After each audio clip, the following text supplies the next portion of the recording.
Hi guys, my name is Leo from Parkymate UK, and in this video I'll talk to you about how to deal with debt recovery companies. So obviously when you get a debt recovery letter, sometimes this can be quite stressful, quite annoying, and it can make you feel worried. But in this video I'll tell you the key things you need to know about debt recovery companies and how to deal with them. Now, the good news, before I go into the details, the good news is you can ignore debt recovery companies because most of the fees are not enforceable. So essentially, the debt recovery company's goal is to get a commission between 60 to 70 pounds most of the time, and you'll receive a letter that says this is the demand for payment. It will try to seem very lawful, usually very professional, but they'll try to come across with a lot of technical words to make you feel as if you have to pay. So this is the whole point, right? So their goal is to charge this extra fee of 60 to 70 pounds, and then the other £100 for or so they give back the parking company. So in this example, we can see that the demand for payment was for 160, and essentially they added at least 60 pounds in terms of commission. Now, the second thing you have to know is the debt recovery company cannot issue a CCJ without giving you a chance to defend the case. So what this means is debt recovery letters, they will usually say that you'll receive a CCJ if you don't respond. However, they can't issue a CCJ out of the blue. And obviously, a CCJ is issued by the county court. It is simply a county court judgment. If you win a court case, the county court judgment is the claim is dismissed. And if you lose a court case, the county court judgment will be to ask you to pay. So CCJ by itself is just a judgment. It only becomes a problem if you don't pay after 30 days. So don't be scared. So don't be scared to defend your court cases or to ignore debt recovery letters. They are not enforceable. Thirdly, this is what I've essentially explained, but just to clarify, if you receive one of these letters, the best advice we give is to simply ignore and wait for the process to escalate to the court stage, because at the court stage, if they add more fees, again, those fees are not usually enforceable. But let's go through the process so you understand what to do at each stage, whether you get a debt recovery, solicitor letter, or a court claim.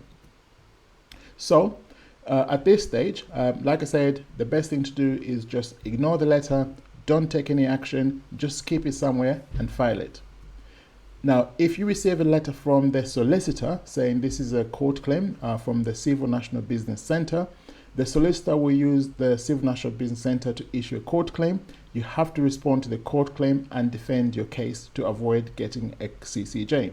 Sometimes the parking company will also issue the claim themselves, but ultimately, if you don't respond to the Civil National Business Centre, then the parking company or the solicitors can ask for what's called a summary judgment. This is a judgment given if the defendant doesn't reply to court proceedings. However, if you do reply to court proceedings, a CCJ cannot be issued.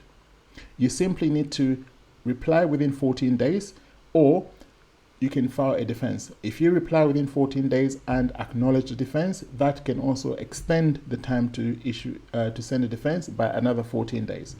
So let's look at defending a court case. Now, it sounds complicated, but it's actually very simple. There are 3 simple steps involved, and you can see at the bottom here the steps are listed. First, you have to file a defense. Then you have to submit an N180 form. This is to allocate the case to your local court. So there's nothing too complicated about this form. And lastly, you have to submit a witness statement, which usually adds on to any points you may not have raised in your defense. But defending a court claim is the best way to beat parking tickets, because at this stage you can challenge everything from the validity of the parking charge, the quality of the signage itself, the fees that they have claimed, and if they have authority to issue parking charge notices in the first place. So as you can see, we have an example here of a claim that was dismissed, and the claimant had not complied with paragraph 6 or paragraph 8 of POFA 2012. So this is the law that is used to check if a parking charge notice is valid or not.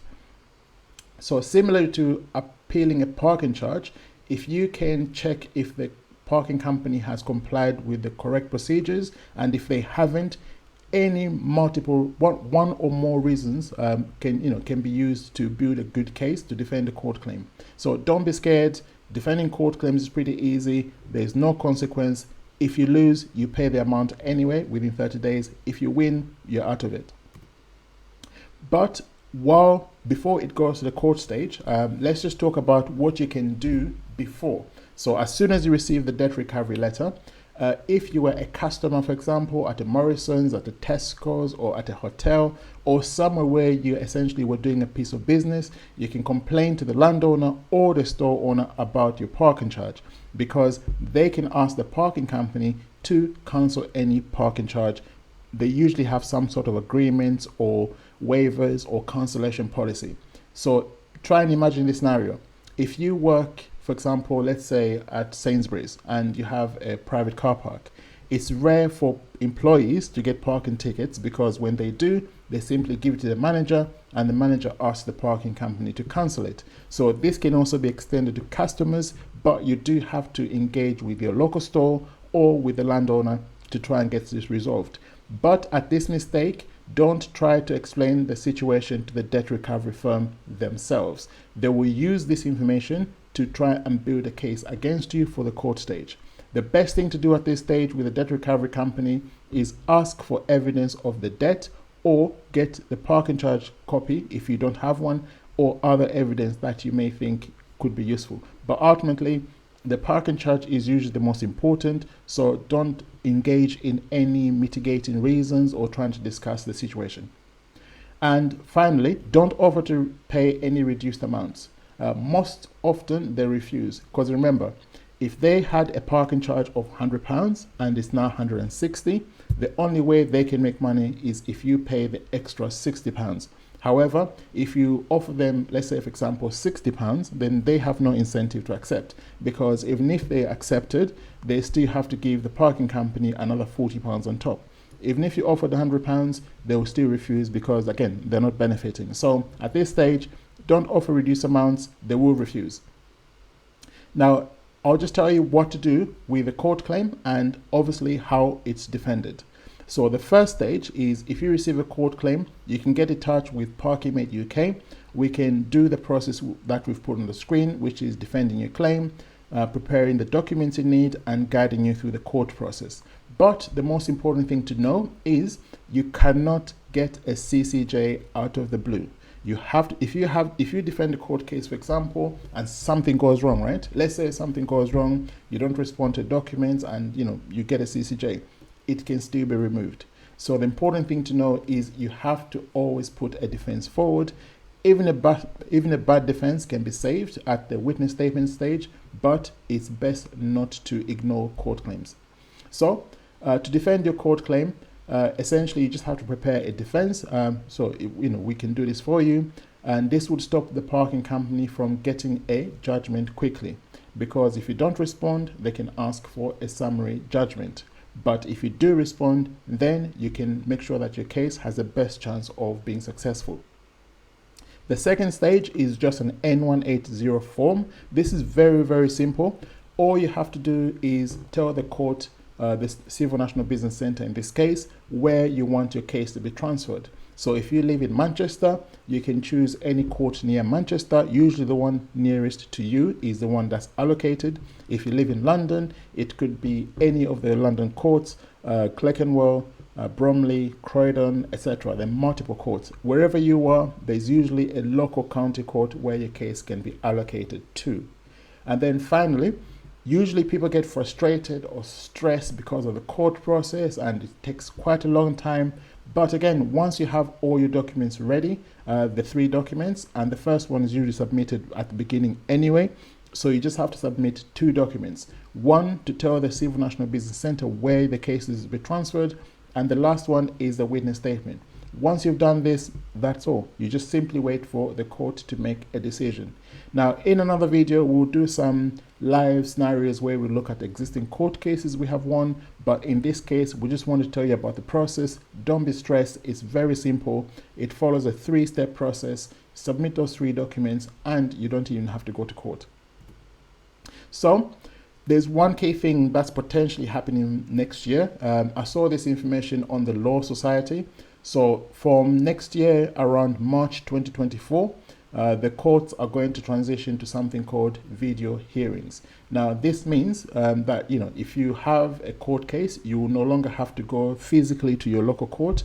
They're currently doing this in Bromley County Court, for example. Most cases for London, we assign them to Bromley Council. To Bromley County Court. What am I saying?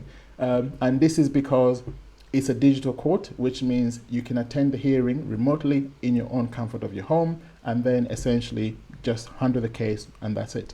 So from 2024, next year, most hearings could be done virtually. So essentially, it means it will be even easier to defend your court case, because you just have to submit your documents, wait for the hearing to be scheduled, and then just dial in and read your witness statement.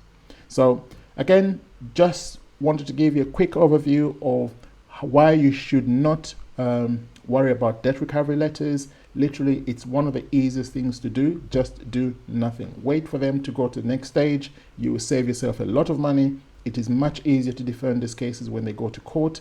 And if you want any help, feel free to contact us on Parkymate UK, where you can reach us via WhatsApp. But otherwise, see you in the next video.